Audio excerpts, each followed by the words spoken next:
packed house today. We do have a packed house today. Welcome to the Atheist Experience. We are live today. Is Sunday, March 31st, 2019. I'm Matt Dillahunty. Joining me this week, John Iacoletti. Howdy. How you doing? I'm good. I haven't been on the show for a couple months and had to remind myself where the studio was. Well, you could have followed all those people on the other side of the glass. Yeah. By the way, if you are in Austin ever and are a fan of the show or want to come down and watch, you're welcome to join us right here at the Free Thought Library, 1507 West Koenig Lane. You can find out more about the atheist community of Austin at atheist-community.org. I've got a number of quick announcements to get out of the way, but I wanted to warn people, if you're someone who is sensitive to, harsh language, buckle up, Cupcake, because it's going to get rough here in just a minute. Viewer discretion is advised.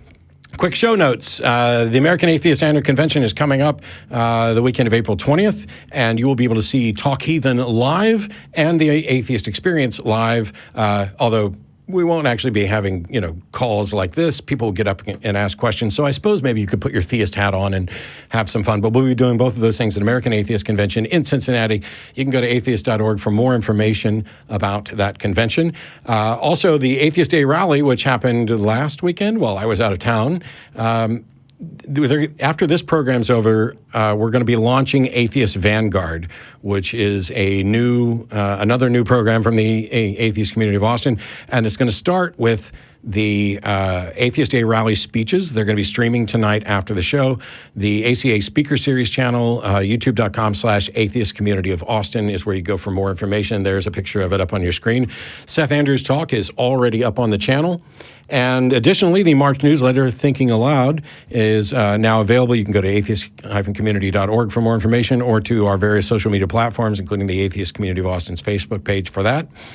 That is it for the regular announcements that I have to knock out.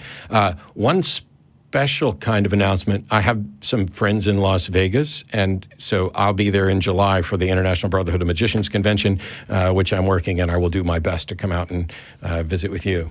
How are you doing? Now, it's been all these months it's been ages since we've done the show together. Yeah, because the last time I was on with Tracy, I believe, and I haven't seen you in a while. You just went on a cruise, right? Yeah, I was on the Free Thought cruise with the Central Florida Free Thought community. There were about 96 or so people in our group. I got to do the Magic and Skepticism show. Alexander came down with me and did the mind reading, and we're now booking other events, and we're also going to do like a spiritualism show and a medicine show / pseudoscience show. We're putting together a lot of magic shows that are fun and educational, and also teach principles of skepticism and expose, frauds and stuff like that, the leg lengthening, and, we're going to be doing a lot of that. Cool.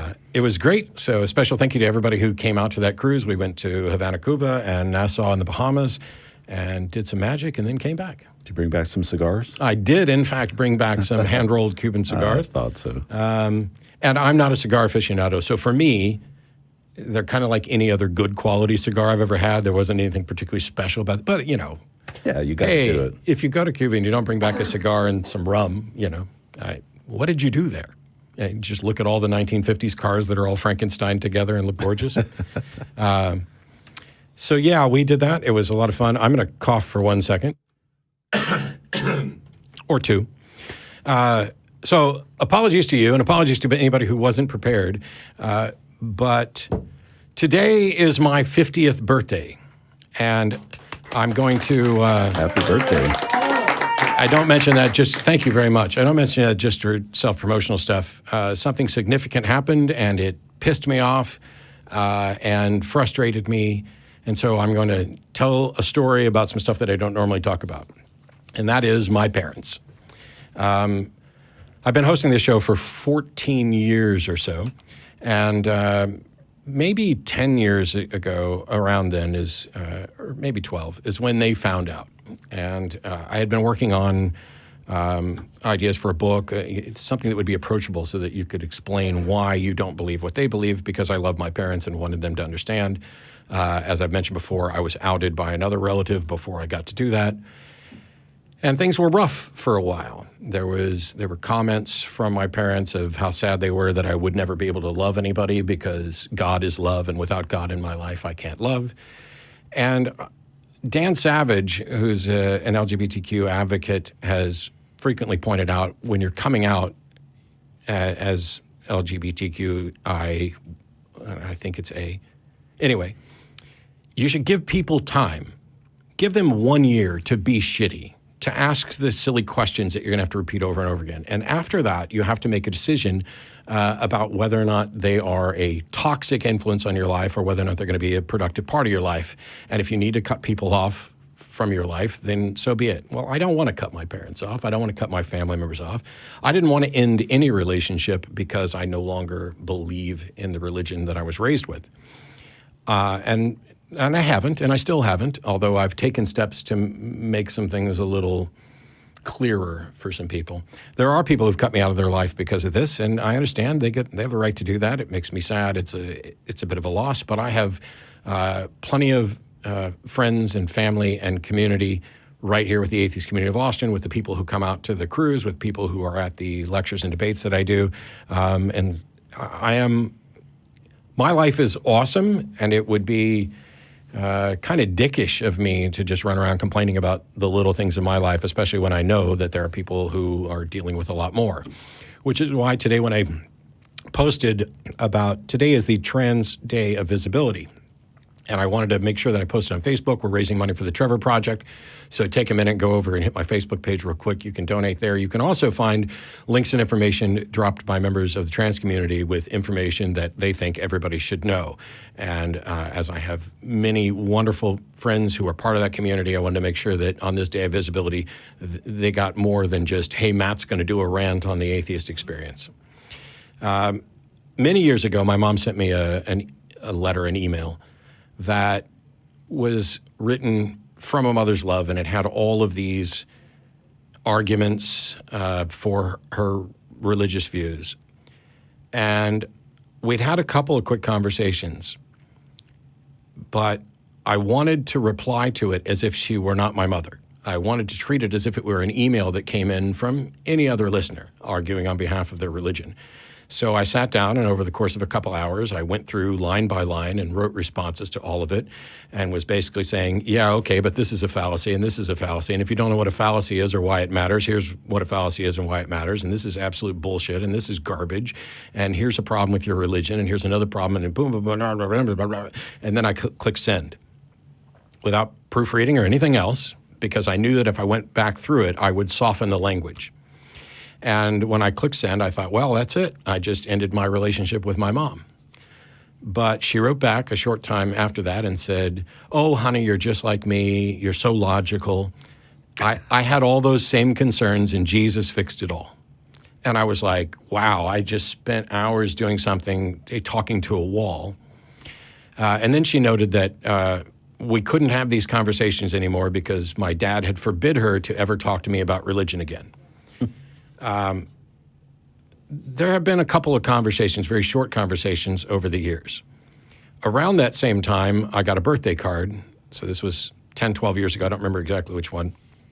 And it had some Bible verses in it and a little quick retelling of the story of the prodigal son. And then it ended with the statement that is burned into my mind, even though I don't have the card, which is, we are praying for God to stop you no matter what the cost. And I think I've mentioned this particular birthday card before.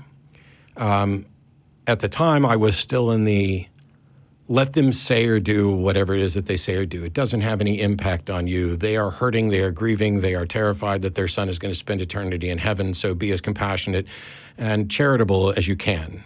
And so I just largely wrote that off. And every now and then I'll get a card or a letter and there'll be something about Jesus in it. And that by and large doesn't bother me much. I know that's who they are. On the 19th of December, I stopped at their house to visit them for Christmas. And I was there. Mom fed me. And then about an hour after that, we sat down in the living room and started talking. That talk lasted 9 hours. I think it was 9 hours. 6 hours, sorry. And we covered all kinds of stuff. And I pointed out this thing about, how could you forbid Mom to talk to me about anything, let alone religion? If I didn't already despise your religion, the fact that you, as my father, can forbid Mom to talk to me about anything would have made me despise it even more. And he clarified that that wasn't his intent. He was just trying to keep the peace and let's not have these conflicting arguments, and I accepted that. We had a lot of conversation. I talked to them.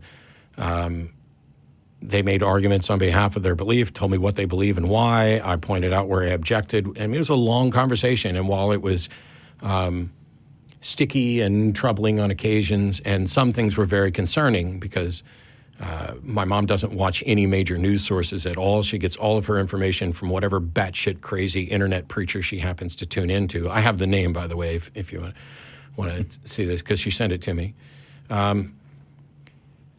And right up to the point of possibly being convinced that the earth is flat. I mean, this is how far removed she is from any understanding.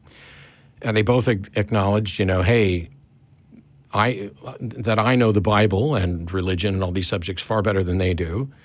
So it wasn't a conversation on equal footing at all. But at the end of the conversation, I thought that it was actually positive, because I thought we were now at a spot where you know what I know and what I believe, and I know what you know and what you believe, and now we don't have to hash this stuff out all the time, and we certainly don't have to engage in sort of preachy, kind of conversations. And I told them that I would be happy to have conversations again when they wanted to. Well, fast forward to this week. I was driving back from Miami, from Fort Lauderdale, Miami area, and I made a lot of phone calls. So it's a 20-hour drive, and I called a lot of people. It's like, I'm making this drive, I'm bored. Hey, Seth, how you doing? Hey, Aaron, how you doing? I called my brother, I called my dad, I called my mom, I called everybody, because I can do a hands-free thing and just cruise down the road. And I talked to my mom, and she said, well, when are you getting back? And I told her, and she said, well, when you get there, your birthday card will be waiting, and I just wanted you to know that you were heavy on our heart this year, and we wrote this with love, and when you read it, I want you to read it with like an open heart. And I said, okay. And so I knew right then that it was going to be a problematic birthday card. Now, for the record, I don't care that much about birthdays. I don't care that I hit a nice round number of 50 this year or whatever. I appreciate people, wishing me well, et cetera. But it's not a big deal. Somebody wants to have a party, cool, but it's not like this is, I was waiting for my 50th birthday and you guys ruined it, because that's not what it was. They ruined it even though I wasn't waiting for it. So I opened my card, and it's I saw the candles on your cake. You'll need these now. It's got little glasses on it. And when I opened up to the inside, as expected, it just said, have a bright birthday. And at the top, my mom had written, Jesus is the light of the world, with a little smiley space, happy 50th, love mom and dad. That's normal. That's the normal thing that I expect. I don't really like it, but it's not a big deal. And then there's a letter. For all of you who have dealt with, for all you atheists out there who've dealt with religious family members, and some of you, this will hit home. Some of you, it's going to be kind of a surprise. Some of you will think this isn't that big of a deal, and some of you will be like, holy crap, how could they say that? At the top of the letter, and it's a page and a half on a little memo sheet, at the top of the letter, she lists Paul Begley as the internet preacher that she listens to, and Tony Evans, Stillwater's Charles Lawson as the preacher that other people in the family listen to.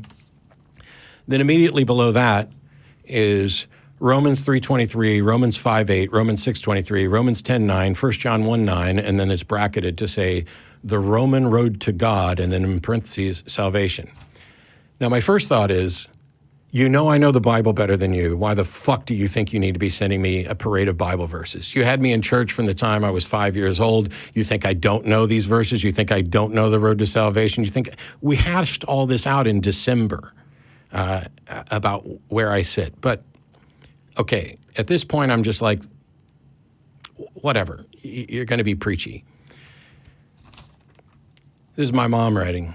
Dear son, before your candle goes out, Dad and I pray you will repent, in all caps, and receive the Lord Jesus Christ into your heart. He loves you and paid the price for your sins, John 3:16, as if there's anybody on the planet who didn't know that verse. We are, all caps underlined, the last generation. Judgment is about to fall on this world. America is an abomination to the Lord. God does promise to rapture his own before destruction any day now. It's been a great joy to be your parents and a great pain. We hope to see you in heaven. Our God is wonderful. The devil has lied to you. Happy birthday, love, Mother. And my dad added, wow, half a century old, love you very much and very proud. Just praying your energy would be directed to the Savior. He is our joy and can be yours. Love you much, Dad. Now, yeah, okay, they said they love me. They said happy birthday. Fuck that.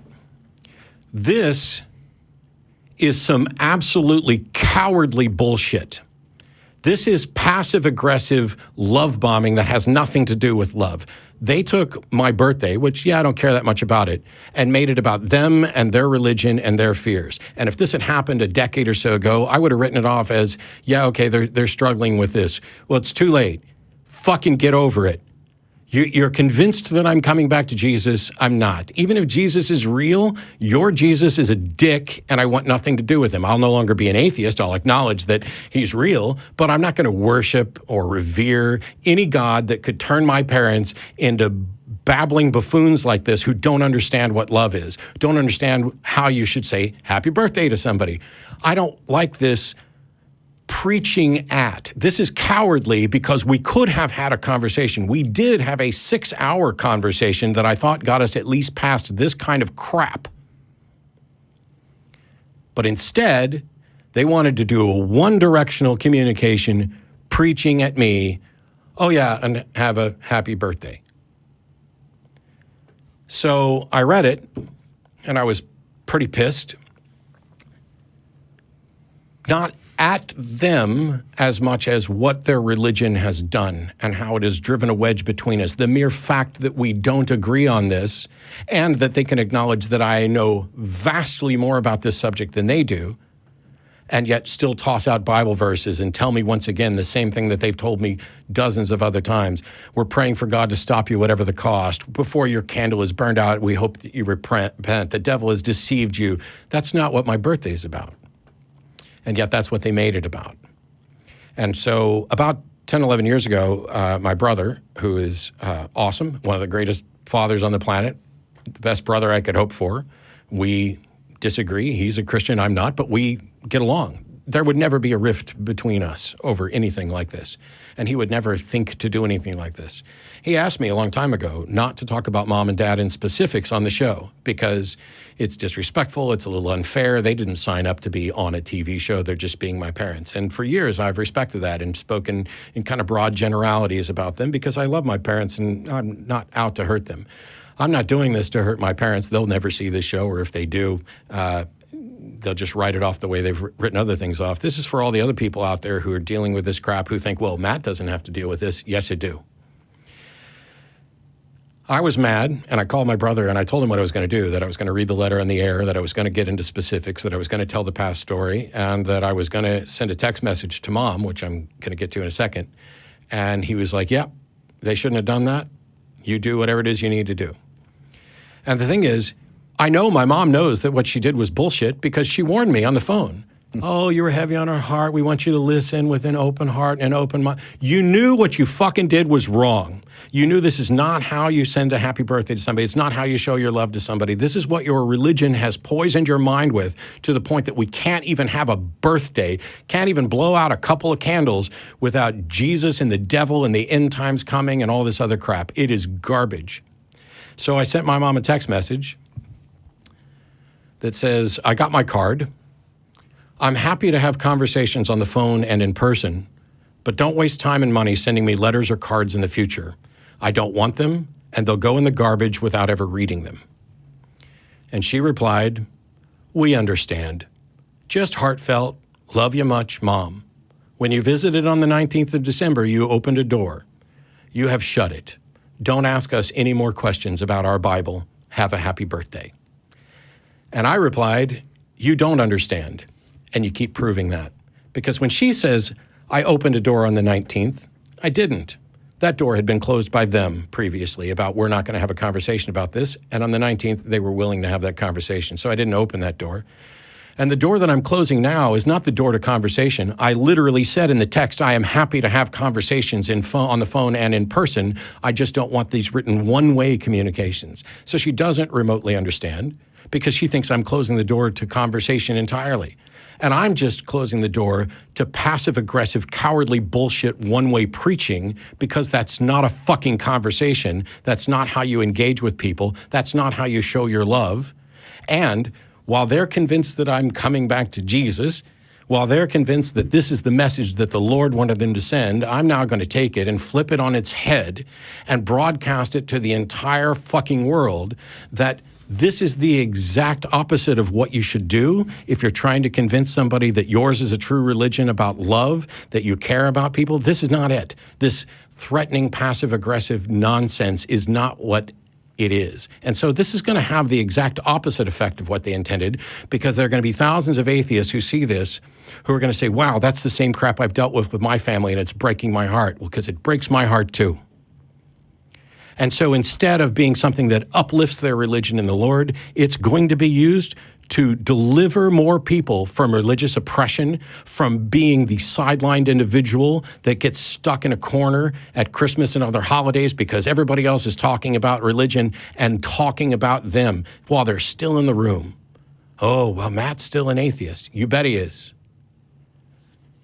This didn't do anything but break my heart and cement the fact that I am on the side of righteousness, that of the three of us, I'm the only one who has a good understanding of love, of civility, about how to act and interact with people.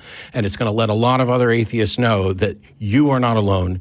And one of the best things you can do is draw boundaries around your life. I had to make a decision the other day before I sent that text message. If this ends my relationship with my parents, am I okay with that? And the answer was yes.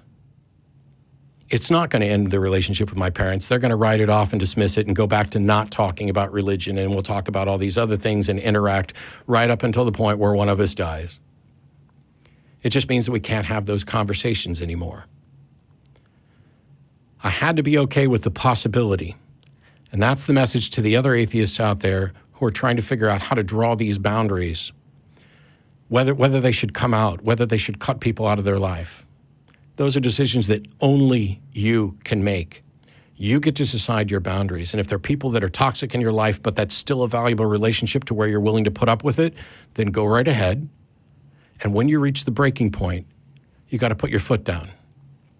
Today, I'm 50 years old, and I let them get away with this stuff for years.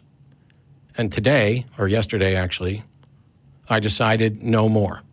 If we only have to talk about the weather for the rest of our lives, okay, that's fine. I'm all right with that. I'd like to talk about deeper things on occasion.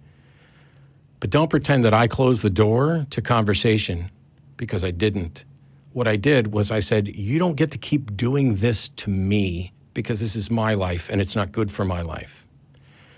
And I hope that everybody out there who's having to deal with this stuff makes the decision that is in the best interest of them living a productive life without poisonous individuals trying to pollute it at every turn. If religions are true, I want to know that, and that's why we have to have the conversations. And if they're not true, I want to know that too. But if they're true and fucking terrible, they need to get out of my life, out of your life, out of politics, out of everything that happens in this world, because that is not the way to progress, to love, to cherish, to interact with anybody ever.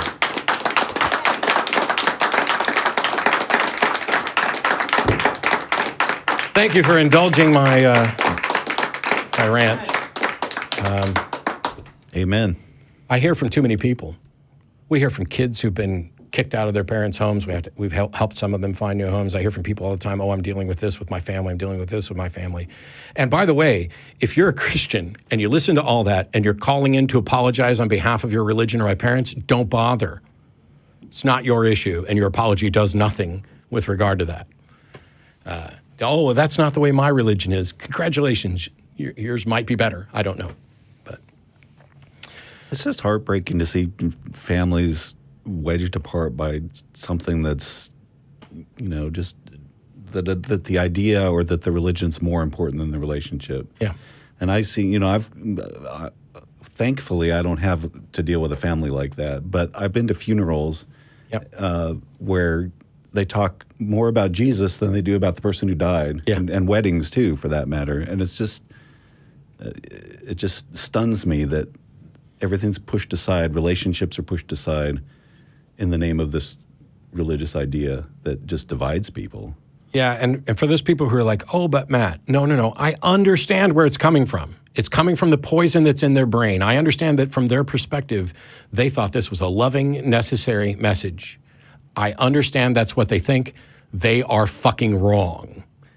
And I can't take that anymore. I'm sure everything will go back to its new normal and we'll just pretend that nothing ever happened. But so at 50, that's where I put my foot down. And there were other times in the past where I'd put my foot down a little bit, where if I'm sitting there in the family room at a holiday or a gathering and everybody starts giving their thoughts on politics or religion where we may differ, I no longer sit quietly. I'm willing to chime in. And that actually shuts down the conversations fairly quickly, because when they realize that it's going to be a conflict and there's going to be a back and forth and that they might not be as equipped as they thought they were, all of a sudden, how about them Cowboys? That conversation changes to that. We got a bunch of callers waiting. I want to get to, who you want to go to first? Michael. Michael in San Antonio, Texas. You're on live with Matt and John. How are you? Hello, Matt. I'm doing pretty good. How about yourself? Better now. All right. Well, hey, first, I just wanted to give a shout out to your call screener, Kevin. He's doing a great job. I really appreciate that guy's work. Cool. Yeah. Thank you. Thanks, Kevin. And so basically, I just wanted to ask you if you would say that you believe there is no God. Depends on which God you're talking about, but yes, for some of them, for any of them that are falsifiable or in directly conflict with what we know about reality, I actively believe those gods don't exist. For others, I'm just not convinced that they do exist. I guess what I mean specifically is one supreme being without a second that is infinite and, is everything is a part of it, whatever it is, him, her. Yeah, I'm not convinced that God exists. That doesn't mean I'm convinced that God doesn't exist. To me, it's an unfalsifiable proposition that has never presented sufficient evidence to believe it. So it's like asking me, do you think the Loch Ness Monster doesn't exist? Well, okay. The position is I'm not convinced it does exist because sufficient evidence hasn't been presented. I may also be convinced that it doesn't exist if there's evidence against it. So any religious God model that includes, for example, the notion of a soul, I think that those are demonstrably false, because what we know about a soul, or what is attributed to a soul, are all identifiable and malleable functions of a brain.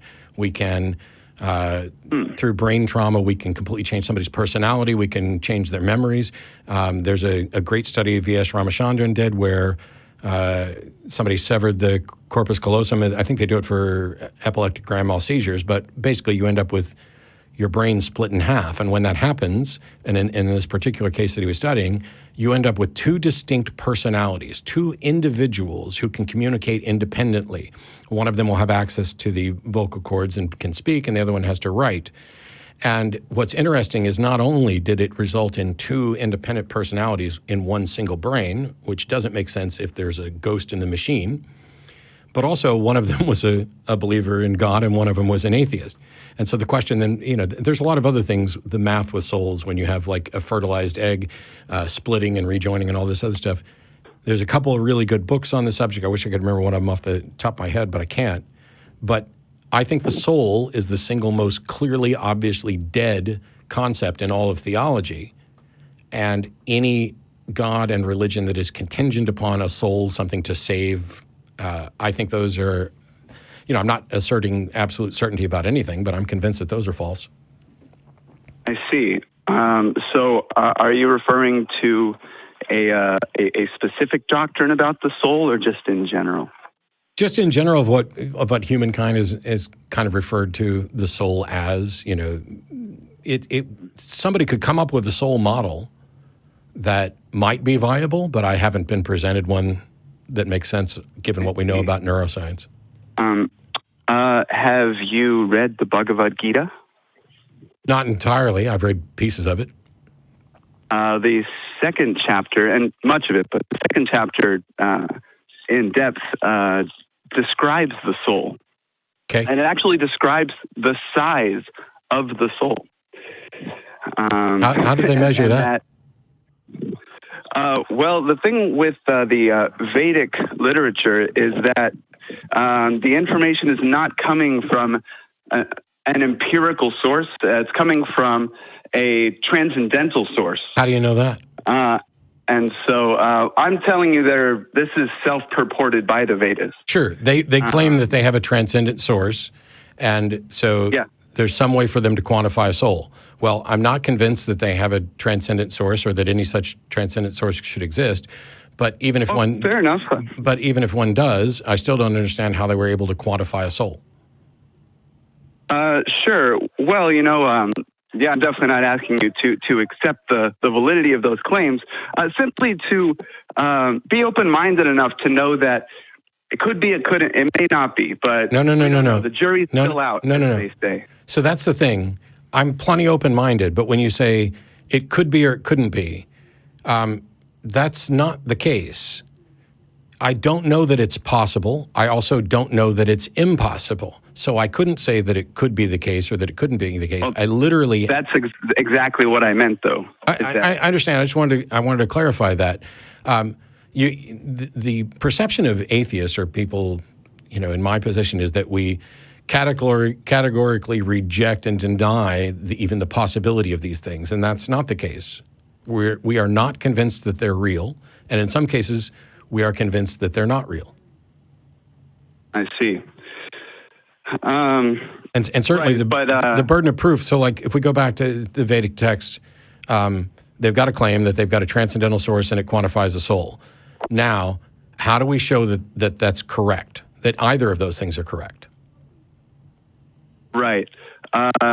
So that specifically it's too small. I believe it's on the atomic level. They say it's 1/10,000th the width of a human hair. Yeah, but that's not an answer to my question. The question was, how do we know that's right? You're interrupting me. If you will let me finish. Now, to be honest, I don't know if people have done research trying to find something that size. It says it's located in the heart region. Why should I care what it says until I'm given a demonstration of why I should care? So the thing is, this is all a claim. And I'm asking, how would you demonstrate that the claim is correct? And going on with more details about what the claim is doesn't get me anywhere closer to whether it's correct. You might as well be saying, all right, hey, this ghost told me that a soul is actually smaller than a freckle and it exists in a hidden spot on your body that is only there on Thursday afternoons. You just keep adding to the claim and not now who's interrupting? Fair enough. And not to how we could know. I'm interrupting to get my spot back. I mean, you're... I've asked a specific... So here's the thing. There's 6 people on the phone lines. I'm trying to figure out how we could actually demonstrate that this is true, because this is not a show where we need people to come in and just keep making more and more claims. I want to know how. Sure. Well, I mean, the reality is that isn't the point that I even wanted to bring up. I mean, it was just in the process of mentioning about the Bhagavad Gita. So, I mean, if you haven't read any, like, I can't go bit by bit because, like you said, you have all of these people in line. So to answer your question of how to demonstrate these things, well, in a broader sense, I want to, explore that, some of them, let's accept we can't demonstrate, okay, here's the soul. I don't think anyone's found it yet. Okay, so that can't be demonstrated. Okay, then it's useless. What I'm trying to say is that there are some things that cannot be demonstrated, but there are others that can be demonstrated. And as a skeptic, I'm willing to believe the things that are demonstrated and not believe the things that can't be demonstrated. Okay. Why would anybody believe things that can't be demonstrated? Well, you gain faith in the source because things that are demonstrated, you see that, okay, they are true. And then it gives you faith that things that you actually can't demonstrate because of the limits of our empirical knowledge. If we had better abilities, we could sense some of these things. What? You just said, I was asking why people would believe things that can't be demonstrated, and your answer was so they can get faith in the source. But if they can't be demonstrated, you don't get to call them true, you don't get to assume they're true, and now you are adding faith or confidence to us. That's not what I said. No, I said the things that can be demonstrated, you see that they are true, and then you can gain faith in the source for the things that you can't empirically demonstrate. Sure. So if I say 10 things and we can demonstrate that 8 of them are true, does that give you any information about whether the other 2 are true? Well, if they're coming from the same source, then I have some basis for thinking that there may be some truth to it.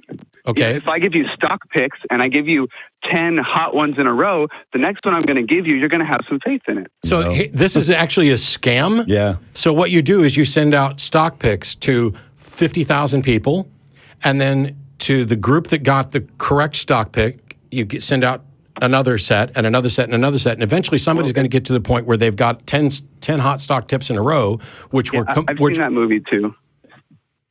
Okay, so you don't recognize that now you've just presented a flawed epistemology? Okay, so J.P. Morgan is a scam? Like, there's, there's big... No, I'm not denying... billions of dollars of... I'm not denying the value... for a living. I'm not denying the value of data.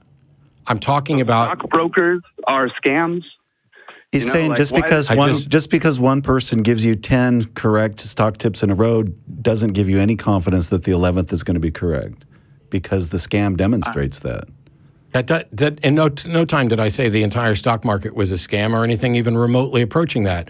I'm pointing out a flaw in the methodology that you presented, because if you get accurate information from a source, yes, you have good reason to think that that source is reliable. But if the next thing that you hear from that source, you accept it as reliable when there's no way to demonstrate that it is, you have now fallen into a fallacious trap. I see. So in that sense, how do you feel about the science of the quantum world? We can't demonstrate it empirically. Yeah, I don't actually consider it science yet. Now, I'm Oh, really? Hang on. Okay. I've pointed out before, you talk to the people who are experts in quantum physics, and they'll point out that if like Feynman said, anybody who says they understand quantum physics doesn't understand quantum physics.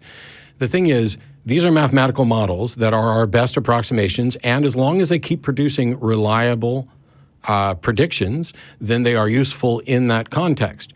But if somebody tells me that they've used quantum physics to prove God, now we're in a completely different ballpark. Now we're no longer dealing with mathematical models that are making predictions. Now they are extending something that has demonstrated reliability to an area where it's not demonstrated reliability, where there isn't something that you can demonstrate. That's the mistake.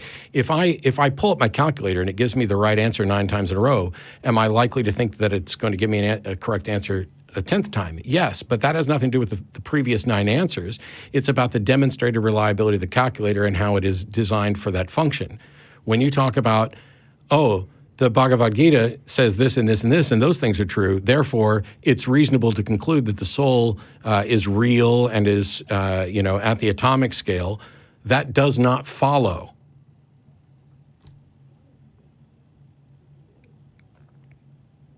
Hello? Yeah. Oh, sorry. Sound like you cut out. Okay. No, I just got to the end of a sentence. Oh, I see. Well, all right. Well, I'm not going to take any more time. I really appreciate the explanation of why you believe what you believe. Okay. Thanks. Thanks, Michael. All right. We'll go with Zack here, because Zack's in Los Angeles, and I don't know, an atheist taking me to task on something. So go for it. Hi, Matt. Hi, John. Long time viewer, first time caller. Welcome. Can you guys hear me all right? Yep. Cool. I was calling to ask Matt, take you to task on something. Cool. As a 50th birthday present. Awesome. As my birthday present. So in the past, I've heard you say there's nothing that religion accomplishes that can't be accomplished by secular means. And I'm not sure if anyone has taken you to task on that. I've pointed it out, but it's very specific in that there's nothing real and true that can only be accomplished by religion, because you could accomplish it through a secular lie or something along those lines. But where am I wrong? Oh, okay. Well, I guess that might kind of answer this dilemma, but I was going with the, because I kind of agree with that in almost every circumstance, but there's one that I really couldn't think of a retort for. Sure, toss it out. The security camera in the sky dilemma, how would you secularly... You just did. Keep people... You just did. You could have a lie about a security camera in the sky. That's a lie that is functionally identical to Sky Daddy watching you. Now, I guess that is a secular solution. Yeah, the other thing is, what you're really asking here is that there is within religion this notion that because you're constantly being observed and judged by a God, that this encourages people to behave morally, correct? Right. Except that it doesn't, because religious people are no more moral than anybody else. So clearly it's a rather ineffective tool. And I would argue, I would argue that without a lie, the secular solution, which would be more effective, would be to get people to understand that their actions have consequences for themselves and others, to develop a sense of empathy. And it's not because somebody's watching and you might get caught. It's because this is the right thing to do. And once people actually understand that, you wind up with a better world. It's like, you know, when kids aren't under their parents' thumb, do they go out and do all kinds of terrible things? Well, it depends entirely on what the parents taught them. And if they taught them this carrot and stick, we're always watching, then they may be more prone to going out and doing terrible things. But if they gave them a sense of empathy and understanding that, hey, how would you feel if this happened to you and there are other people in the world? Now maybe you've raised some decent kids. No, I definitely think that's mostly true for most people, but I think there are those people, you know, any circumstances that you have, there's going to be a certain percentage of the population that's going to, you know, kind of stretch the limits of whatever moral code that they are raised, even if they believe in it, you know. Even if but I would think those people. I would think those people would stretch it whether it was religiously based or not. Yeah. Why on earth would Catholics ever need a confessional if people actually were convinced that there was a God watching them all the time? Because what the confessional ends up doing is, hey, I can go out and do all this stuff, and then I can come in and, okay, how many Hail Marys and Our Fathers do I have to say to get past this? And it's the reason that, you know, the joke about, you know, Catholics don't recognize Baptists are going to heaven and Baptists don't recognize each other in the liquor store. If they thought God was actually watching all the time, it's only when they're reminded of this that it's a guilt mechanism. And far better than giving people guilt mechanism, especially guilt about being a normal human being. Ooh, you masturbated. You bet your ass I did. It was awesome. Why are you trying to say that's a bad thing? If you teach people that this is a normal part of human behavior and when and where they should do it, like in the privacy of their room with a consenting partner or on their own rather than out on the street, well, you've got no problems. Yeah, I guess that makes sense. Cool. Well, shoot, I thought I was going to take you to task for real on something, but I guess I'll have to find something better. It's hard to. I got to say, I've watched a good number of your debates, and you're a pretty good debater. Usually when I'm watching any debate, I can think of like a few things on the spot that I would have done differently or something, but it's hard. You know, well, I appreciate that, and I try to make it hard but there are people who've taken me to task and corrected me because I'm wrong a lot, just like anybody else. As a matter of fact, Rationality Rules and I had a conversation about free will, and that's up on YouTube, and we kind of corrected my language on it a little bit so that we're more in line, so that I don't give people incorrect information. But I appreciate the call, Zach. Rules, I have to check that out. Yep. All right, cool. And I wanted to say master instead of very good, but you know, that doesn't pair well with the word debater, so. Yeah, master debater, yeah. Old joke. Plus, I'm happy with it. Thanks, Zach. Oldie but a goodie. All right, happy birthday. Bye. Thank you. All right, so now somebody who's not going to take me to task. Who do you want next, John? I get to pick again. And I'm going to let you start them. Let's do Saad in Pakistan. Ooh, yeah. Saad, we just spoke to from Pakistan on Talk Heathen near the end of the show. Oh. Welcome to the Atheist Experience. You're on with John and Matt. Hi, how are you guys doing again? I'm better. That's good to know. I heard your story with your parents. That's quite heartbreaking. Thank you. What do you got for us today? Well, I wanted to do something different. I think we have debated on the Quran on the first show, and I'm going to get back to it on the next show next week about it. But I felt like what's more important is like most people who become atheist or agnostic kind of draw upon their life experiences and say, hey, this doesn't make sense to me, that doesn't make sense to me, and hey, we're going to just not stop believing in our faith and so on and so forth. Interestingly, I've been on a similar journey ever since I was a kid. I was one of the few people who would question a lot of things that I was taught blindly. And I think I mentioned it when I called the first time on the show about how there was stuff like people would tell me that, hey, you can't take photographs and you can't listen to music and you can't do this and you can't do that. And then I always used to ask them, what can I do? And that led me to do a lot of research. It led me to talk to a lot of people who I felt made more sense than not, because all my life I was being told that you're supposed to do certain things a certain way, and there was no logical reason behind it. So I wanted to find out if what I'm believing, if what I'm being asked to do by my faith and by my parents and by the people around me actually makes sense or not. And for the most part, once I did my research into it, it actually made sense. Especially when you consider the 5 pillars of Islam. The one thing that always came to mind was like, why there are 5 times prayers? Why do you have to bow in front of God 5 times a day? Why can't it be 10, 15? Why can't it be 1? That's a good question. So how does that make sense? So I spoke to a couple of Islamic studies professors who guided me on this path to this search. They said that how doctors tell you early to bed, early to rise makes a man healthy, wealthy, and wise. Mm-hmm. Interesting. That's pretty much how they're designed. So the first prayer, which is Fajr, it's the early morning prayer. So you get up early, you pray, and then you get ready for work and stuff. It's around 5 or 6 in the morning. So you can even get an exercise out of it. You can maybe head to the gym, have an early gym session before you shower and get ready for work. Then the second prayer is around lunchtime. The U.S. lunchtime is usually noon, from my experience, sometimes even earlier. Anyway, so it's designed to give you, okay, fine, it's midday, let's do the midday prayer. So we'll have lunch and we'll pray now. And then there's the third prayer, which is Asr. So the thing is, let's say that these prayers essentially give your day a structure that you find beneficial.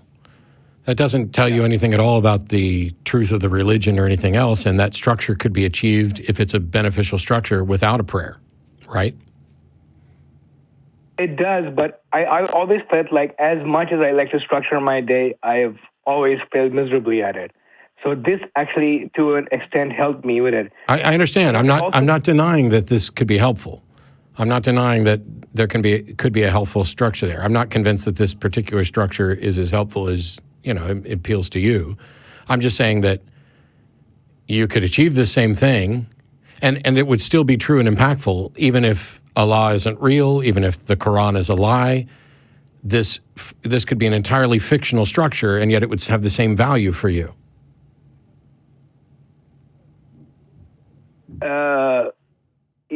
It could if you believe it otherwise. Yeah, whether or not you believe or believe in the structure or believe in the religion that underlies the structure, that has an impact. But what you believe about the religion is independent from whether or not it's actually true. Yeah. So I'll tell you an interesting experience with prayer. So I don't know if you call it coincidence, and I like to cite it a lot of times. Can you guys hear me? Yes. Yep. Yeah. Okay, so because I'm watching the YouTube video too, apparently there's a time lag. Anyway. Yeah. So when I studied in the United States, so I've done college here. So when I was applying for my U.S. student visa, I was extremely nervous because back then, it was before 2000, before 9/11. Even then, it used to be very difficult to get visas. In fact, my family and I were rejected 3 or 4 times. No, sorry, excuse me, 2 times before we got our visit visas. Mm-hmm. And that was only for like 8 months. And so I was extremely nervous, like, oh my God, am I actually going to get the visit visa or a student visa again? Because it was my dream to come to the States and degree here. So everything was great. I got admitted, and I was going. We had to go. I was living in Karachi, so I had to go to Islamabad. Back then, the embassy was only accept application in Islamabad. So I went with my granddad. So he was working for one of the top companies back then, and so he had a room in a hotel right across the mosque.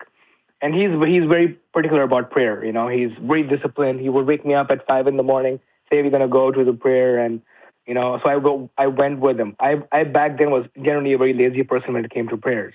So I went with him, and then, you know, the night before I slept, my mom called me and said, hey, you know, you should recite this prayer and so on and so forth. You know, it's gonna help you with the interview the next day. So surprisingly, when I was in the prayer, so the way the prayer format works is like, first there's the traditional the opening surah that the imam recites, and then he chooses an additional surah after the opening.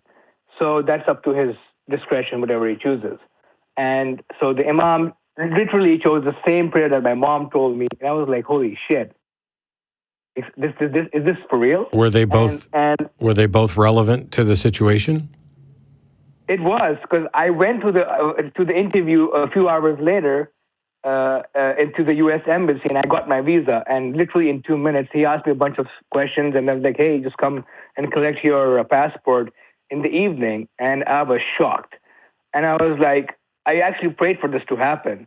And I wasn't even surprised. I was really surprised that why would my mom suddenly give me the same prayer, like, hey, because the imam didn't talk to my mom, or my mom they didn't have a conversation with each other. But somehow or the other, it made so much sense to me that there's something that it did play a role in my life. You know, you could call it coincidence or whatever you want, because I've had atheist friends. Like I said, I had an atheist roommate in my sophomore year in the United States who actually called it coincidence. I would call it coincidence, but I'd want to understand, like, what's the pool of possible prayers that an imam might give at a surah? Is that what you called it? If there's only 10 possibilities, that's much more likely than if there's 20,000 possibilities and they just happen to both pick the same one. The issue for me isn't to claim, oh, that's coincidence. The issue for me is, how did you determine it wasn't coincidence? Because you'd have to rule that out in order to state that it's likely to be significant. And I don't know how to rule out coincidence. I also there could be a Christian who could call the show in a minute to talk about when they prayed one time and something happened. And so now I'm in a position where you prayed and something happened, and they prayed and something happened, and both of your religions can't be true, but they can both be false. And so not only can I not rule out coincidence, but now I have another data point that one of you is clearly wrong. How do I tell which one of you is wrong, or if both of you are wrong? That's interesting. I mean, I guess at the end of the day, it kind of boils down to faith, which, the interesting thing is, when I spoke to my Islamic studies professor, I asked him that, you've given me logic and reason behind everything, and I'm going to give you a couple of examples in a minute. When it comes to the pillars and, why you're supposed to fast and why you're supposed to do certain things, and why isn't there a real explanation of a God? I mean, we decided that, okay, you can look at the creation, the mountains and all sorts of beauty around you, and how certain things are in certain motion, and then, the people will call it, some people will call it quantum physics or whatever. But so he says that, interesting thing is that according to him, that the only thing in Islam that requires possibly blind faith is the belief in God itself. Everything else makes sense. Everything else falls into place. Interestingly, I'm a student of comparative religion. I've studied Judaism. I've studied Christianity. I've studied Hinduism to an extent too. And a lot of things never made sense to me about Christianity. I've spoken to a lot of Jehovah's Witnesses, a lot of conventional Christians, Catholics, and so on. And even the concept of Trinity never made sense to me. In fact, Islam is probably the only religion that shoots it down and saying you can't associate partners with God, and there's no God.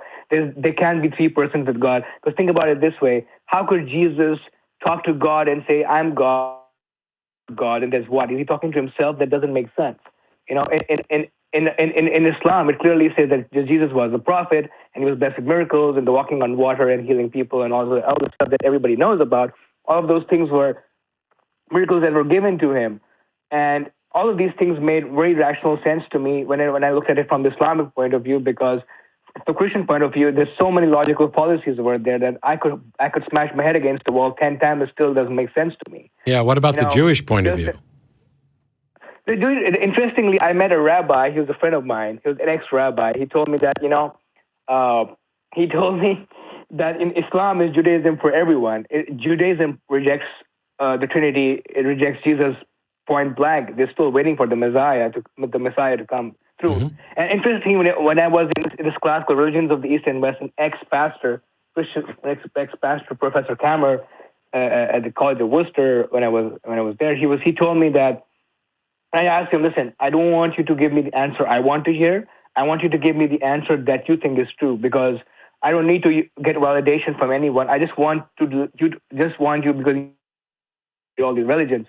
Which book, which holy scripture, from the Vedas to the Torah to the New Testament to the Quran and so on and so forth, which is true and which you think hasn't changed ever since it was compiled. Yeah, but so he said that there's hands down to the Quran, no question about it. Sure. You know what else hasn't changed since it was written? That birthday card I read earlier. What? The fact that something hasn't changed since it was written doesn't tell you whether or not it was true. It doesn't even tell you whether or not it's more likely to be true. The truth of something isn't impacted by the number of people who believe it, how many copies of it have been transmitted, how accurate the current version is to the originals, how strongly they believe it. None of those things have any impact on whether or not what it says is true. And so my only concern is it true? And when the arguments for why it's true are fallacious at every turn, or not supported by any sort of empirical evidence, and people give me, well, I prayed and something happened, or I feel this, or this just makes sense to me. I understand that, but none of that gets to whether or not it's true. I want to know whether or not it's true. Wouldn't you? Well, I would too. And believe me, I'll tell you this much. Even right now, as we speak, I'm very much, even being a faithful Muslim, I still like to question a lot of things, even today. And I'm still looking for a lot of answers. In fact, some of the unresolved mysteries of the universe, I still wish that, it were explained to me and I didn't have to wrap my head around it so much. But I'll tell you something, some of the things that really made me fall in love with my own faith was how certain things made you realize how we think, for example, when I went to the pilgrimage myself to Mecca, and we had to wear this robe, it wasn't necessarily robe, just a towel around us, and everybody over there was bowing towards the Mecca, towards and 5 times a day. It was like everyone was wearing the same garb. So whether you're a millionaire, whether you got $5 in your pocket, where you're literally broke, or whatever your situation is, everybody was standing together and praying. That felt like that. In that sense, like when they say that everyone is equal in the eyes of God, that was unity right there. These were people who were bound by faith, no matter how much they earned, and they were standing together. Sure. So sometimes, and that was the most beautiful experience I've ever seen. And I realized that five times a day, people all over the world, no matter what race they're from, they're doing it. The only other time I felt like people are like this was I'm a supporter of Liverpool Football Club. So any Liverpool fans out there say hello. And that's the only time I felt that there's Liverpool fans all over the world who say we never walk alone. They always stick by each other. So Liverpool, the philosophy of Liverpool mimics Islam very much too. That's why I'm a big Liverpool fan too. One of the reasons. So it's interesting who you see that. The fact that everybody is doing something still doesn't get to whether or not it's true.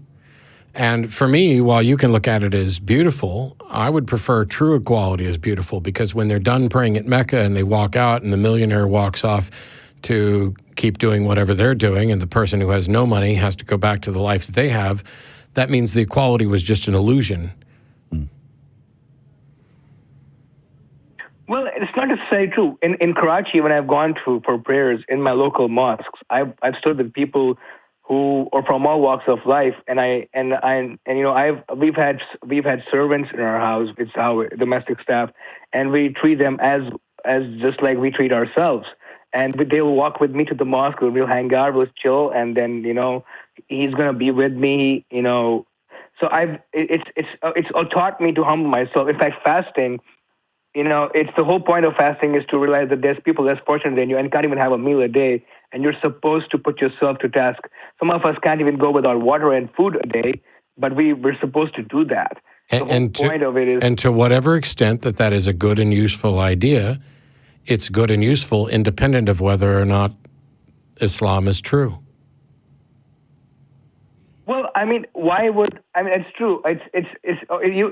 Any religion you say it will debate is true. I mean, if I speak to a Christian, if I speak to a Hindu, if I speak to a Jew person, if I speak to a Taoist for that matter, everyone's going to come up with the thousands of reasons why it's true, why it's not true. Exactly. Mm-hmm. But I wanted to put all these religions on the same plane and pretend that I'm not even a Muslim. I wanted to look at them and say, which makes more sense to me. Yeah, but you've started with a flawed premise, because you're trying to pick from between religions when the first question should be, should I even bother to care about a religion? Is any of them likely to be true? So you begin with this assumption that there's some truth there, and you're going to search through the world's religions to find it, and yet there's no mechanism by which you can tell that it's true. And so you're just going for the one that feels best to you. And you're also engaged in a lot of cherry picking, because you're focused on, it supports equality in some limited sense. It does not fully support equality. Women are not considered the same as men under Islam. They can't go out without the company of men. In many cases, they force them to wear particular clothing. In many cases, there are lots of problems with the Quran. There are lots of problems with the Bible. And if you just pick out the parts that you like and say, this is more impactful for me, I understand that. But my question is it true? And why do we get to ignore all the bad things in it just because you're convinced that it's true? When the actual case may be, there are no gods, none of the religions are true, and it's up to us as individuals to not only recognize that, but to work to make sure that these fictional accounts don't have a privileged position. And that's how can we possibly work towards true equality when your view of equality is, well, everybody got together and put on the same garb and bowed towards Mecca, and then when they left, my sister's not allowed to do anything? I'll tell you something.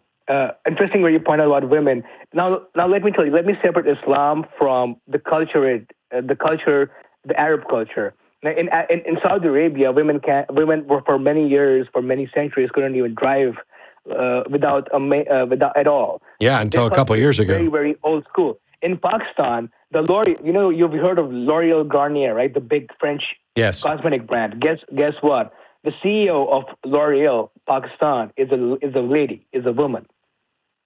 I've been married before. My ex-wife used to spend more time at work in my own house. And that's why we divorced the first well, time. the seal of Nike is a swoosh, but that doesn't mean that swooshes are now equal. Well, the women are over in Pakistan, in Karachi, urban women, educated, honestly, on equal plane. Most women you'll find in teaching professions, human resources professions. Like I said, the CEO of L'Oreal is a woman, Musharraf Hai. You can Google it. And then even, in fact, one of the jobs I was working at, they were, my seniors were women, and I had to report to them. So they used to come, and the people over there, I'm not talking fashion models over there. I'm not talking about how individual Muslims might engage in a particular religious practice. I'm talking about what the Quran actually has to say and what is endorsed. I mean, if you go to Dearborn, Michigan, you're going to find Muslims who are drinking alcohol and getting tattoos because they've been largely Americanized. But that doesn't mean that they're following what the Quran says. Agreed. But if you read the history of Islam and Prophet Muhammad's history, you see a lot of women were actually on the battlefield with men. And that doesn't matter. If I point out something that's bad, pointing out something that's not bad does not exonerate it. So, for example, what's the Quran's view on menstruation?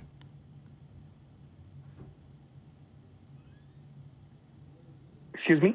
What's the Quran's view on menstruation? A woman's period. I haven't particularly. I know what you're talking about.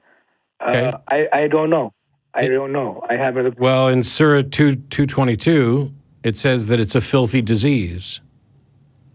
All good Muslim men should stay the hell away from menstruating women, and for God's sakes, don't have sex with them while they're menstruating. It creeps all out just to think about it. That's from Skeptics Annotated Quran. But if a natural process that every woman is, or every cis woman is going to go through, is viewed as a filthy disease that should be avoided, is that the case? Well, honestly speaking, I have not heard about this at all. I mean, I was married before too, so I know their process. My ex-wife used to go through the same thing. I'm sure my sisters and my mother did the same thing when they were, at age. So I personally have no idea. I'll have to totally actually look into the surah and see what it actually means, because it's very possible that it was reflective of a certain incident that happened in Mecca or Medina, because the surahs were revealed to the Prophet in both the holy cities. So I'll have to look back at the tafsir, which is exegesis of that particular surah, to find out exactly what it means. But maybe you should, because if you go to somewhere where there are people who are reviewing what the Quran actually has to say, I mean, the Bible's just as bad on menstruation and women. But, basically the Quran's telling you your women are a tilth for you to cultivate, so go tilth as you will and send good deeds before you for your souls and fear Allah and know that you will one day meet him. Menstruation is an illness, so let women alone at such times and do not go into them until they're cleansed. Basically, this is a filthy disease and you shouldn't have sex with someone who's menstruating. Now, these are just the first two. There are also verses where the Quran encourages them to kill the unbelievers, right? Yeah. So why don't you do that? I have a lot of Christian friends and Jewish friends and atheist friends. Yeah, I'm not going to kill anyone, because in Islam, killing a single life is like killing humanity. If Allah has commanded it, then now aren't you using your own preferences to trump whatever Allah says? No, I'm not, because this particular surah, the funny thing is, when I was in college, when people would bring out certain surahs like this to me, I wouldn't react. Oh my God, what are you saying? This, whatever. The educated thing to do is to go back and see where this particular surah was revealed, because back then, if you realize, Islam was revealed at a time of war. A lot of the Muslim people were always constantly at war, because people who were along Muhammad's side, there were three battles that were waged in which the unbelievers, were mightier in size versus the Muslims themselves. And there was a time when the Prophet, for an entire year, he was excommunicated from, and he lost his uncle, he lost his beloved first wife. And there were battles in which there was this lady who literally ate out the heart of one of his other warrior uncles, and he literally forgave all the people who hurt him. And there was a woman who threw garbage and filth towards him, and yet he forgave her. So so once again, the unbelievers. Once again, the unbelievers, that was during war. That was self-defense. Those guys are attacking his. Once again, that was the Badr, I think, Battle of. Once again, I'm pointing out something that's a problem, and you're responding with things that aren't a problem. I'm telling you that surah was revealed at a time. I could be wrong, but I'm going to confirm it next week. But I'm telling you this much, that it's very, very likely that surah was revealed at a time when Muslims were basically asked to defend themselves from attacking Meccans. Well, They were constantly at war. my question would be, why do you need the Quran now then if you can use your own judgment on how to treat people? It's not just the Quran. The four sources of Islamic law. Islam is very interesting. Christianity draws just on the Bible as per laws and how what you're supposed to do and what you're not supposed to do. I mean, Islam doesn't tell you that, hey, just believe in Jesus and you'll be saved, so you have a free ride your entire life. We don't believe in original sin. No one is born a sinner. Islam, the four sources of Islamic law draw on the Quran, number one. Second, the Sunnah or the Hadith of the Prophet, which basically his actions and his words. Number three is basically ijma. Ijma or ijtima is basically scholarly consensus on certain things that the Quran and Hadith weren't able to speak of at the time. And the last is your own personal consensus, because there are certain issues that are still unresolved that scholars can't come to terms with. That based on you, because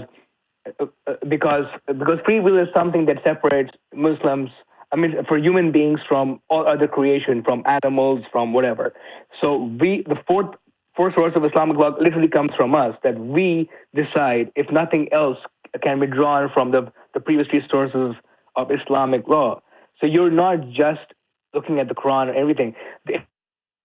Where I feel like, for example, when you go to college, and your professor is teaching you a textbook, you could read the textbook on your own and understand it, but why would you want to go to college and hear it from a professor because he has a PhD, he knows his stuff better than you, right? So what happens if two professors disagree? Well, you just have to go with the one that makes more sense, right? That's where qiyas comes in. Okay. The last source of Islamic law. So at the end of the day, my concern is still whether or not it's true, not whether or not you can find something good or interpret it in a way where you can find something good. I only care whether or not it's true, because the things that you are pointing to that I would agree with you are good things, are good whether Islam is true or not, whether the Quran says so or not, whether the Bible says so or not. Good is good. And I don't need any of that to figure out what is good. As a matter of fact, if there's a book that has 100 good things and 100 shitty things in it, why would I care about the book? All I care about are the good things. I'll tell you something. So the way I looked at Islam is like when I was growing up, honestly, the teachers that were teaching me a lot of the things just didn't know what they're talking about. But in my later years, this professor that I frequently cite told me that here's the book of the Quran, and then there's the Prophet Muhammad, peace be upon him. He's the role model for all mankind. So why is he the role model? Because he's done pretty much he's taken on more roles than relative to Jesus. He's done pretty much everything. He's been a father, he's been a son, he's been a cousin, he's been a nephew. He married a 9-year-old. He killed a bunch of people. Well, in self-defense. He married a 9-year-old in self-defense? A lot of people think that women. I'm going to get to that in a second, because I know you were going to come to this. A lot of the women were treated really badly before Islam was even there in Arabia, and they still are. Right. That's Saudi culture. That is Islamic culture at all. Like I said, if you visit Pakistan, if you visit Karachi, my city, I'll introduce you to the most educated, most progressive women who are all equally good Muslims too. And you still revere Muhammad though, and he's not Pakistani. He doesn't need to be Pakistani. He wasn't born. He's a role model for all mankind. Doesn't need to be. He's not a role model for me. He's not a role model for me. First of all, I don't need a role model, but I don't find his character to be anything that I'm particularly revere. And he married the 9-year-old. He never married. I don't think he married a 9-year-old. I don't know. Now, historically, I don't know where the facts come from. All I remember that after puberty, after adolescence, a woman can be of age to be married, because many of my ancestors were married when they're in their late teens. So from what I remember, you're talking about Aisha, Hazrat Aisha. She was one of Prophet's beloved wives. Yep. And she was the daughter of Abu Bakr, his companion. And it was Abu Bakr who who asked Prophet Muhammad to marry her. And they were married. They lived together after she came of age. It wasn't because, in fact, his first wife was probably 15 or 20 years older than him, and it was his first wife, Khadija, with Prophet Muhammad's moral code that she wanted to marry him. And a lot of the wives that he had. No, we're done. Saad, we're done. Because now we're back to, I point out something that's problematic, and instead you try to point out something that might be better, like, hey, his first wife was older than him, etc. So just looking at it, traditional Hadith sources say that Aisha was betrothed to Muhammad at the age of 6 or 7. Other sources say that she was 9 when she had a small marriage ceremony. Some sources put the date in her teens, but both the date and her age at marriage or later consummation with Muhammad in Medina are sources of controversy and discussion. Here's the thing. Let's say that at 9, we'll just go with the median age, they become betrothed. But he doesn't actually, take her as his wife and have sex with her or anything else until she's 18. Let's say that is the case. How the fuck do you bargain off a 9-year-old to an old man? Even if you wait 9 years until they consummate it, you just did not consider that 9-year-old's desires or what she wanted. She was property to be given to somebody else. That is garbage. Fuck Muhammad. But in a Muslim, he would really take this as a very offensive way. But I know, that's why I said it, because you know what's more offensive than me saying fuck Muhammad? Making excuses for betrothing 9-year-olds. That's more offensive. I'm not making excuses for anything because you're missing on one point. You're saying that it's like she was forced into this marriage. Are you saying she was 9? How could a 9-year-old be betrothed to someone and it not be considered forced? Do you think 9-year-olds get to consent about what they're going to be able to do for the rest of their life? Well, 9-year-olds today use iPads. Goodbye. All the time. Keep making excuses for your filthy profit. It's embarrassing. You don't even know. You're just, there's good things. I know there's good things. There's good things. I don't think you could pick a religion where I couldn't find something good. The point is it true? And do you get to ignore all the bad things because it's true? And the answer is, we have no idea if it's true. And no, you don't get to ignore all the bad things, and you don't get to make excuses. And okay, I understand, back when my great-great-grandparents were getting married, they were marrying women off at 13 and other stuff. And yes, it was a matter of practicality. When you look at what the Bible does, when it goes out and slaughter all the Midianites and then bring the young virgin girls back for yourself, what do you think's going on there? It's atrocious. It's abominable. These aren't women of equality. 9-year-olds aren't women in the first place. This isn't informed consent. This isn't, hey, I really want to marry this old guy when I'm of legal age. None of that. This is why we don't let kids drive. This is why we don't let kids vote. This is why we don't let kids take their own autonomy. This is why parents, which, by the way, you don't own your kids are not your property. You are a steward of your kids, and I think it's commensurate upon society to take them the fuck away from you when you demonstrate that you're willing to betroth them to somebody at 9 or do something else that's harmful. It's embarrassing. Christians make excuses for what the Bible says about slavery and everything else. Yeah, it's Muslims not just Islam. make excuses. Yeah, this is. I don't know why this is so hard. I don't know why. I don't know how strong the poison is that it gets people to sacrifice their humanity and not realize the obvious. Oh, well, yes, Aisha was maybe 9. Some say 6 or 7. Some say an early teen. But, they didn't consummate it until she was of legal age. Well, who fucking cares? Congratulations. You are now the paragon of morality and women's rights. Woo, let's hold that up as a shining standard of how. And then let's force them to wear bags. Let's not let them drive. Let's not let them leave the house without the company of a man because, we got to protect those women and children. It's appalling. And it's an interesting conversation to talk about, this is the way I feel about, hey, the prayer structure helps my life. Cool. So would a stopwatch or an alarm clock. Or just sitting quietly or going to the gym in the morning without doing the prayer. Yeah. There's nothing, this gets back to the other call, there's nothing good and true that comes from religion that can't be achieved through secular means, because if it's good, as humanists, we're in favor of it. You explain to me how having a 9-year-old be betrothed is a good thing. Oh, well, maybe she was going to have a terrible, terrible life, and this was ensuring her future. Yeah, okay. That's right up there with the people who say that the people who were enslaved was God's way of leading them through the one true religion. So it's okay to take away their bodily autonomy and make them our property to pass on to our offspring and beat them as long as they don't die within a couple days, because now they know Jesus. What a garbage philosophy! As if you couldn't introduce them to these concepts. I think that maybe that's the thing. Maybe that's the only way you could get outsiders to actually accept your faith was to enslave them. Maybe it's the only way you could keep women in a second-tier position in your culture, which was to sell them off or barter them off at the age of 9. Oh, but don't worry, we're not actually going to have sex until they're of age. Yeah, bullshit. I'm not buying it for a second. It's embarrassing. And it's I think that, by the way, I think Saad, who I talked to earlier today and now, is a good guy. I think that he genuinely cares about these issues. It's why he's a nice guy and everything else. And this is what I see happening. It's the religion that turned my nice parents into passive-aggressive. It's the religion that is turning Saad into someone who's willing to try to find a way to make it make sense. Right. When it seems to me that the right answer is, this is clearly immoral. I don't know. It's difficult to get them to stand up for it. We got like 10 minutes and 4 calls. I want to try to get to all of them, and that's just unlikely.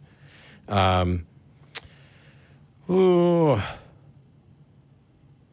one I think I can handle fairly quickly. Gabriel in Los Angeles, thanks for waiting. Hey, how you doing, Matt? I'm doing well. How are you? Whoop. You still there? Okay, well, Gabriel's question was about finding meaning and purpose in life after deconverting. And for that, I will point you to theatheistbook.com, a book and documentary by my friend Chris Johnson. There's copies of it, I think, still out there.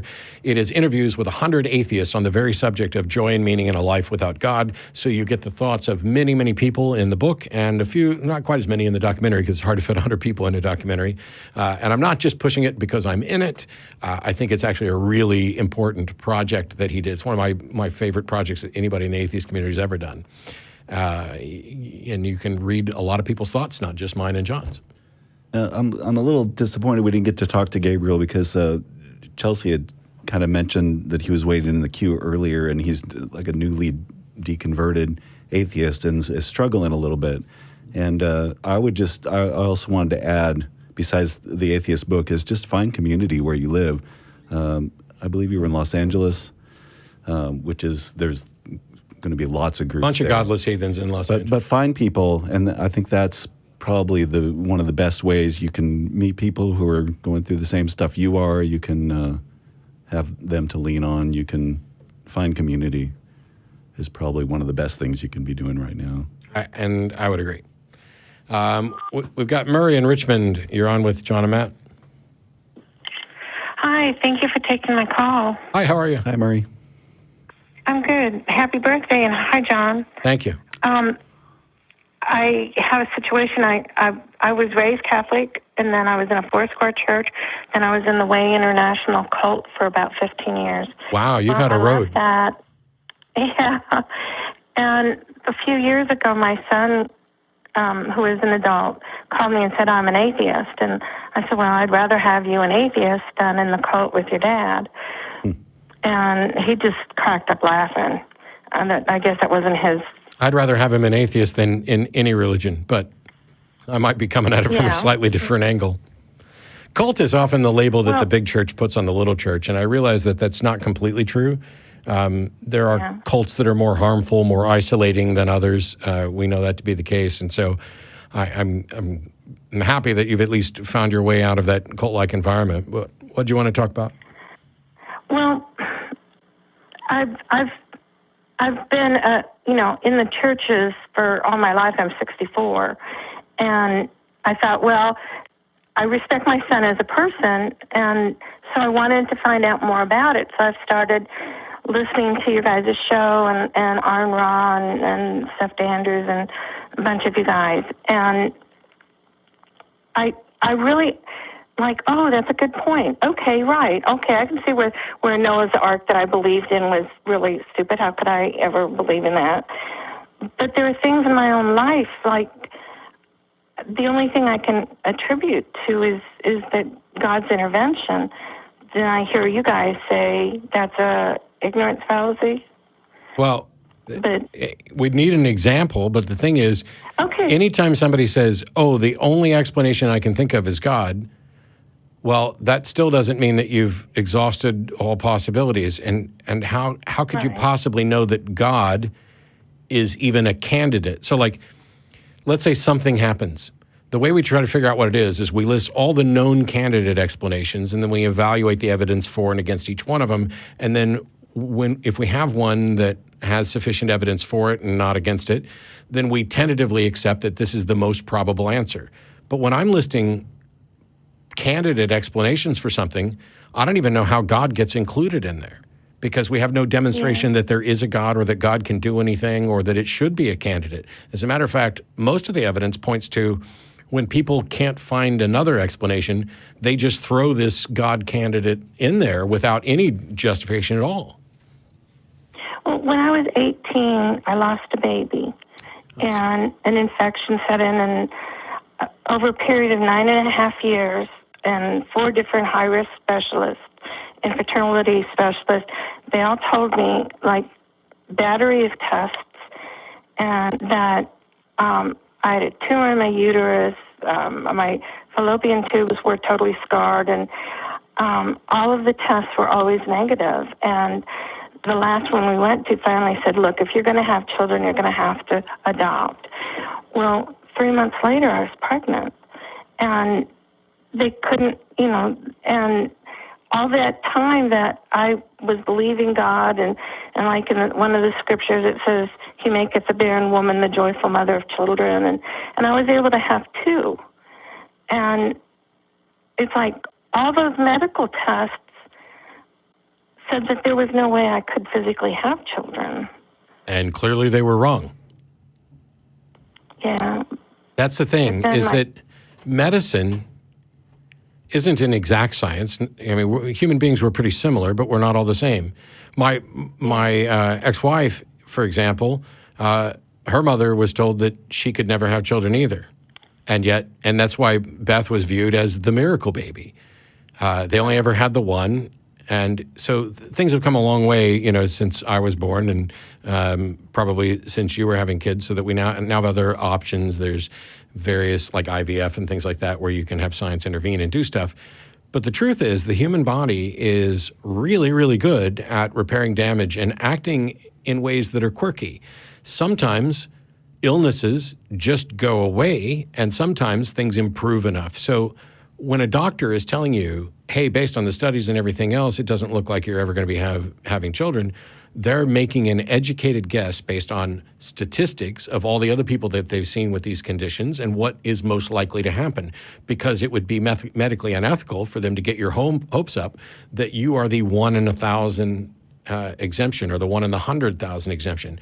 But even at 1 in 100,000, that's something that's going to happen literally every day. Right. I mean, 7 billion plus people on the planet, a 1 in a million shot is happening, fairly regularly. And yet, when we're giving medical advice to people, if it's a 1 in a million shot, we generally err on the side of not getting hopes up. The doctor was probably wrong to speak in absolutes to say you will never have kids. I think that was a mistake, and I'd like to see, medical ethics and I think they have kind of changed on that. But so you're told that you're not going to be able to have kids, and then you end up having 2 of them. Awesome. Right. I don't know what the explanation for that is. I don't know whether or not there's a God who could even be a candidate explanation, but I know that your story is not remotely unique.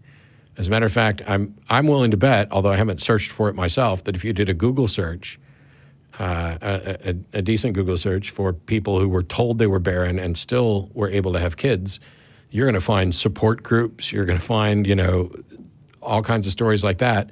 And some of them are probably going to credit their religion or their God. And they may be crediting different religions and different gods. Yeah, that would be my guess. And so my thing isn't, oh my gosh, Murri, you're so silly and how could you be so wrong? I would never do anything like that. My thing is, I don't see that there's a justification for attributing this to a God or even anything especially miraculous when it's just incredibly unlikely, and unlikely things happen all the time. It's certainly enough to make you think about these things, but I wouldn't think it'd be enough to convince you or convince anybody. I would need more than that before I could ever go to the best explanation for this is God. And for the last about 6-8 months, I've been watching the shows and reading books on atheism, and it's like I like what you say, that you want to know the truth, because there was times I think, well, I don't want to give up my thought of an afterlife, and then I'm not sure who said it, that you didn't mind it before you were born, so why would you mind it after you're dead? I thought, well, that I can deal with that.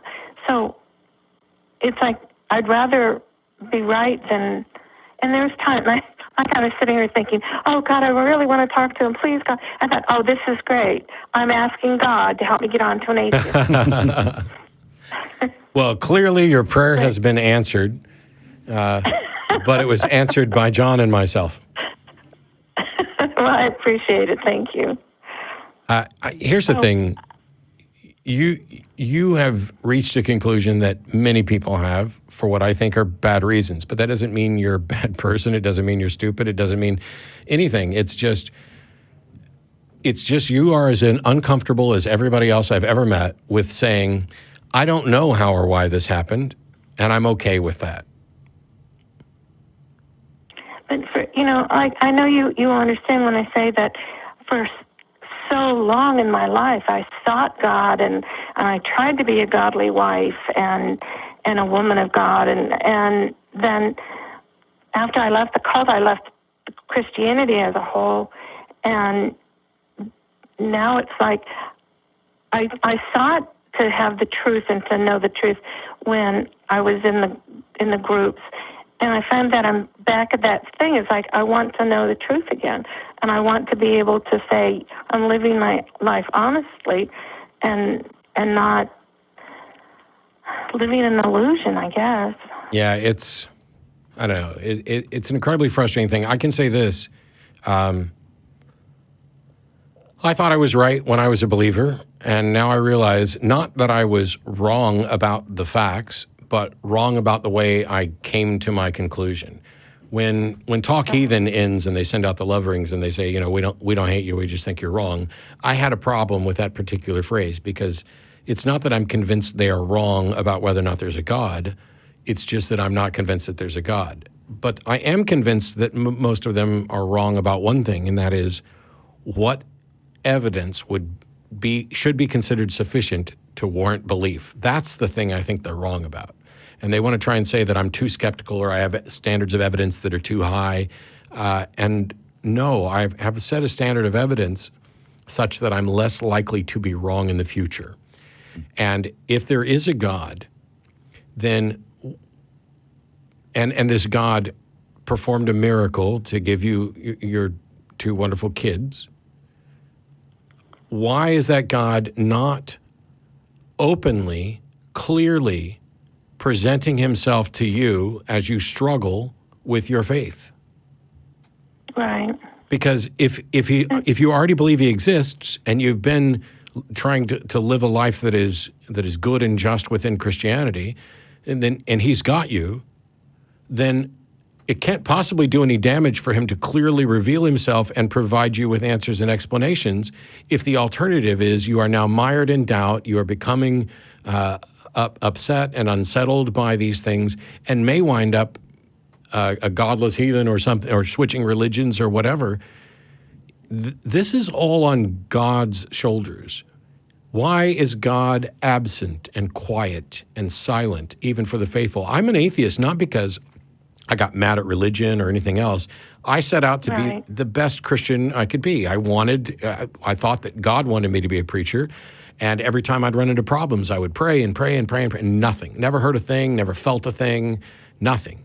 And Christians out there watching will say, well, that's because you hardened your heart and God wouldn't reveal himself and all this. Fine. All that does is tell me how confident you are. It doesn't tell me whether or not it's true. If God can help Joe Shit the Ragman down the street find his car keys and get a winning lottery ticket certainly he can take someone who's eager and willing to do what it is that they think God wants them to do and toss them a bone, give them a quick answer. If a Damascus Road experience is good enough for Saul, then it should be good enough for everybody. Otherwise, God's playing favorites. And if he is playing favorites, he's entitled to do that, but screw him. I'm no longer under any obligation to care once that's the case. It's like if you found the head referee in your game is completely biased towards the other team. Do you even keep playing? Right. One thing that I've questioned for my daughter's 36 now, and she's schizophrenic. And I think, okay, if God was going to bless me with a miracle baby, then why did he give her schizophrenia? Yes. It's like, what kind of God would do that? Yeah. Well, and what kind of God would if God makes barren women fruitful, why did he let you go through years and years of suffering and pain before he decided to do something about it? And you're going to get answers to some of those questions. You are going to get answers, and you're going to get answers from apologists, and they're going to say things like, because God wanted to teach you a valuable lesson. God wanted to teach you about trusting him, about praying him, about letting him lead your life. And all of those things will occasionally sound appealing. Like, why would God give me a child that's schizophrenic? Well, that's because this will teach you things and you will come out the other side stronger. Or he knew you could handle parenting a disabled child. I hear that a lot. Because someday you're going to run into another parent who had a disabled child or somebody with a condition, and now you're going to be valuable to them. This was all a good learning lesson. It's the same thing when people ask, why do children die? Don't take the glib answers of, well, God needed another angel in heaven. They'll say, no, this was about teaching you something important. Well, I will say loudly and proudly, fuck that kind of God, because that is malicious, evil. If you want to teach me a lesson, if you want to educate me on something, you don't have to kill somebody else to do it. You don't have to torture somebody else to do it. You don't have to ruin somebody else's life to do it. You don't have to put an extra burden of mental health issues on somebody else's life to teach me a lesson. And if that's the only way to teach the lesson, then just eliminate the mental health issues entirely. And now there's no reason for anybody to ever learn that lesson. Why on earth would a God create a world in which your brain is what you use to get around, and then throw specific roadblocks up to people, giving them strong delusions, giving them brains that are incapable of processing this information and coming up with standards of evidence? If that's the case, then all of them who follow this kind of model have rigged the game against us, and I'm not playing. Yeah. Now, there's no one here. Richmond, Indiana is a very small town, and there's nobody here that I can talk to about it. Is there groups near Richmond that I could reach out to? First thing to do is contact the large national organizations, things like American Atheist, because they have state directors. They also have regional directors. Obviously, you can do a Google search for Richmond, Indiana Atheist, or Richmond, Indiana Free Thought, Richmond, Indiana Secular, and see what you find there. And I always tell people this: if there isn't a group in your area, you should consider starting one, because you're definitely not alone, unless you're like in a town of 4. And even then, and even then, you might not be alone. But I realize that not everybody's in a position where they're able and willing to take that kind of step. I would be very surprised if there's not some sort of secular organization within driving distance of almost anybody in the U.S. And if that's the case, and you're unable or unwilling to start one, there are still online organizations that you can interact with, and you can consider doing things like, I'm going to be in Cincinnati, Ohio at the American Atheist Convention over Easter weekend. And, if you don't have anything else to do on Easter weekend and you're able to, it may be worth the drive to come up and do that. And the nice thing about that is when you go to like a national convention, you may be able to find the people who are in your local area and say, you know what, we don't have a group in our area. I can't start it on my own. And now you have people who are potentially friends who can help do that as well. Do you think that I would be able to go just the one on Saturday rather than the whole weekend? I tell you, to go to the whole weekend. Yeah, probably. I'll tell you this: I'm going to put you on hold and let the call screener get your information. And if you want to drive up to Cincinnati for the American Atheist Convention just for Saturday, I will pay for your day that Saturday to make it easier for you just to come up for the one day and I'll cover that. Really? Thank you. Yep. Yes, I would love to come. I appreciate the call. We are finding a lot of freedom in this. Yeah, we are over time, and they're about to start serving the pizza out there, and I don't want to miss out on it. But I'm going to put you on hold, and we'll get the information. You and I will be in touch, and you come up Saturday for that convention, and it's my treat. Thank you, Matt. Thank you. I will be there. Thanks. All right. Thanks for your call, Murri. I've got it back on hold. My apologies to the other two theists who waited through the entire show, but we have run out of time, and both of your conversations are going to be long, and I want them to get the attention they deserve. So feel free to call back next week or call Talk Heathen. This has been shockingly good. When you call back, tell the screener you waited the last show, and they can give you some priority too. Shockingly good birthday. Thank you to everybody who came out. Thank you to John, our callers. Thanks to our great studio audience. I'm not even sure if I'm on next week or if it's Tracy, but we will have Phil Ferguson on as well. He gets here Tuesday. Keep in mind, pay attention to the American Atheist Convention and all the other stuff that's going on. You can find out, remember the magazine Thinking Aloud and our various media outlets, including Facebook and the YouTube channel and the new programs that are coming up. We're doing a lot, and you can support us at patreon.com. I think it's /the Atheist Experience. Sorry, I threw that up. But you'll find it. Just go to atheist-community.org. It's all there. Now, go out and have an awesome day and do it with the realization that we're building communities because the communities are necessary so that people don't have to deal with the sort of things I dealt with, the sort of things that Murri's dealing with on their own. You're not alone at all. We'll see you next time.